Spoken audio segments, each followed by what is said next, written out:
Hey guys, it's Aman. And Christina. And welcome to our YouTube channel, Our REITs Journey. Today we're going to talk to you about real estate investing. In particular, how to get started in real estate investing. I think for a lot of us, just getting started in real estate investing can be overwhelming. We think about the cost, we think about the time. Well, we have a special show for you today because we're going to talk to you about 5 ways that you can get started today. So stick around.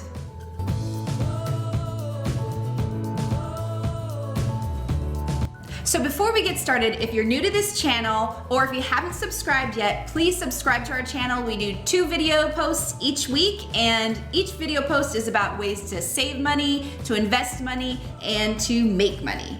I like the make money part. So if you subscribe, you're gonna make some money. That's right. If you've ever wanted to invest in real estate, but you haven't had the money, or real estate's too expensive, or you haven't had the time, today's video is for you. We're gonna talk about 5 different ways that you could get started investing in real estate right now. Right now. So let's get started. Let's go. So number 5. Now, this one may seem a little strange, but that's what this YouTube channel is all about. Yes, I actually love this idea. Yeah, I love it too, but I think when people hear it, they're gonna be like, what? Okay. That's not real estate investing. But number 5 is buy an RV. So you're probably like, okay, you've lost us. But what we're talking about is a new strategy that I think more and more people are starting to use. So how does this work? There's this whole movement called tiny home living or minimalizing, and people are so fascinated by the concept of living in a small space. Maybe people don't want to live permanently in a small space, but people will pay a lot of money just to rent out a small space on a vacation or when they have guests coming to visit. So the idea behind this new way of investing is not to rent it out like you're renting out a trailer home at a trailer park or anything like that. No. This concept is to actually get an RV and rent it out on a daily basis as if it's like a hotel. So let's focus in on an example. So let's say you buy an Airstream. So the Airstreams go for about $50,000 new. You can buy an Airstream, and with Airstreams, when you buy them new, you can finance them. So just like you would a house, you could do that with an Airstream, where you put it on a long-term loan and you put a certain amount of money down. Right, so you can put down, for example, 20% down on a $50,000 Airstream. So once you put that down, the remaining balance you would pay off on a monthly basis, just like you would on a car or a home.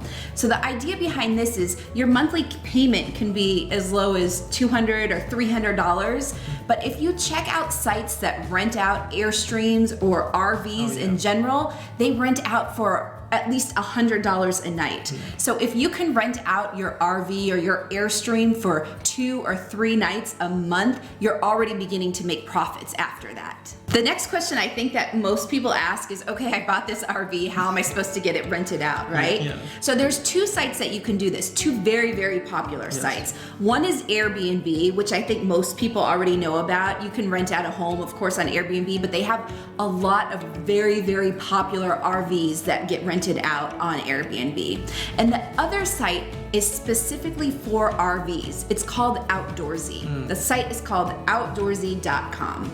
And this is a site where people who are specifically looking to rent out RVs and to stay in RVs overnight, they go to this site and look to rent these out on a nightly basis. Yeah, and so with Outdoorsy, you don't have to have the RV on your property, right? With Outdoorsy, you post your RV and then people come and pick it up. So they either have a truck to tow it around, or maybe you also include a vehicle in that. But the point is, you don't necessarily have to have the land for the RV to sit on. With Outdoorsy, people take your RV away. So the 4th way is in investing in a REIT. A REIT is a real estate investment trust. And I love this idea because what a REIT does is it's similar to like a mutual fund, but it pools money together and invests in real estate, commercial real estate. So the reason why we bring this up as a real estate option is because REITs are very different from stocks in that REITs have to pay you a certain amount in income. So you know when you're a landlord, you make money from the rent. Well, with REITs, you make money from the dividend. And REITs usually charge they don't charge. They provide you with a very high dividend. One of the cool things about REITs versus some of the other examples that we're going to provide today is that you don't actually have to have a lot of money up front in order to invest in this type of real estate. The other benefit with REITs is that it gives you exposure to real estate without being a landlord. Right, you don't have to manage the property, you don't have to provide maintenance on the property, but you still own a portion of that property that the REIT purchases. The third way to get started in real estate investing is a concept that we call live and flip. Now, we love this idea because this is actually how we got started in real estate. The idea behind it is that you buy a property, you live in it, and you flip that property. So it's not a property that's pristine and staged and perfect and ready to go, because those properties are always overpriced. It's a property that needs work. And that's how we got started in real estate in California, and one of the most expensive markets in the entire United States. So what's great about buying a property that you live in is that you have access to low down payment programs.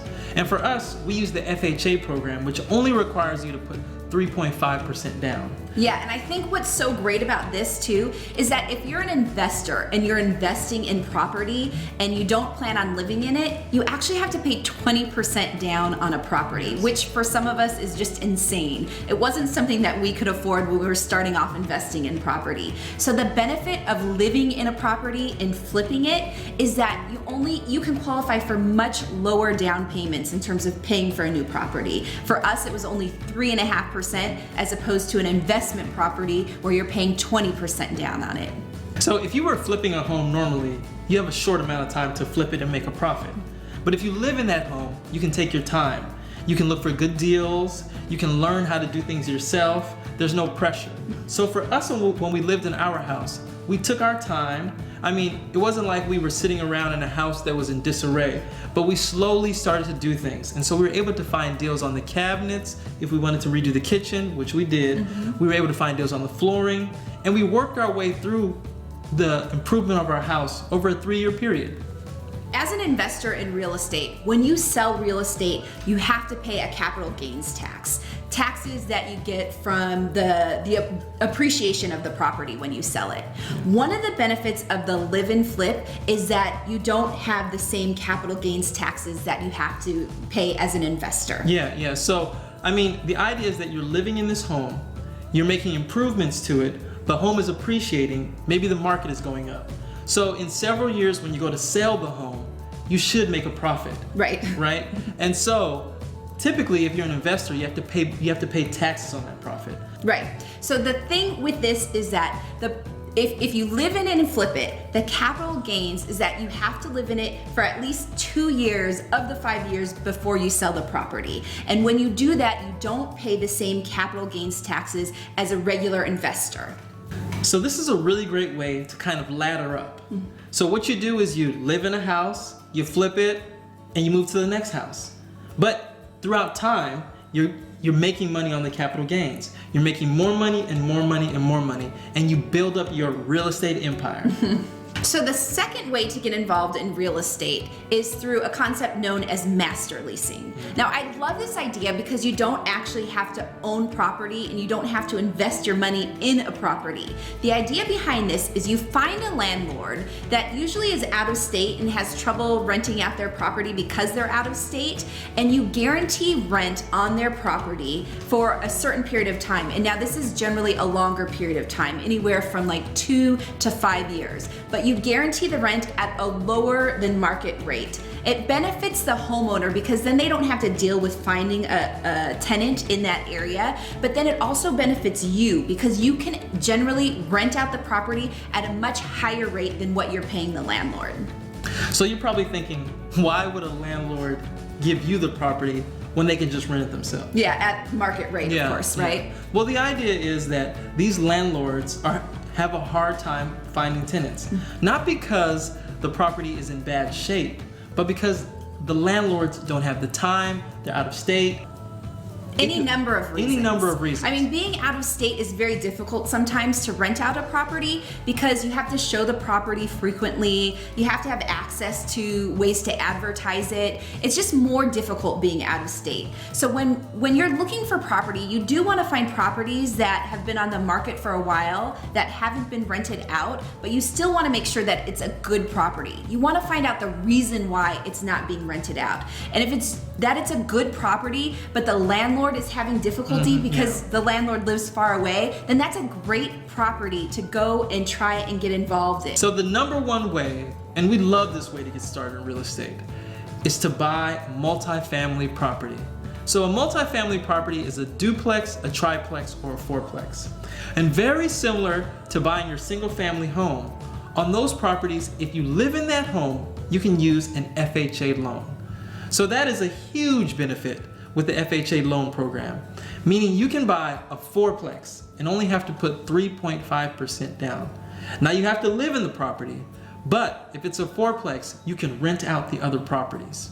So the benefit behind this is that you're putting down such a small down payment, only 3.5%, and then you're also able to rent out the other parts of the unit, but you also have your own living space. So when you live in your own space, you can rent out the other units to other people and allow for that rent that you get from that to pay for the entire mortgage. I mean, I've seen this where people will have a fourplex and one of the units will be a studio apartment, right? And they're single, they'll live in the studio apartment, but the other units will be a 2-bedroom or a 3-bedroom, and the money that's generated from those other units allows them to live rent-free in that studio. So if you're just starting out in real estate, this idea is a great one. I hope we've given you guys some ideas, because that's the purpose of this channel, not to necessarily give you all of the answers, but to plant a seed. Because real estate is something that if you put in the time and the effort, you can grow it into something really great. So use these ideas and take them a step further. Yes, and don't forget, if you like this video, make sure to give us a thumbs up, subscribe to our channel, and join the journey.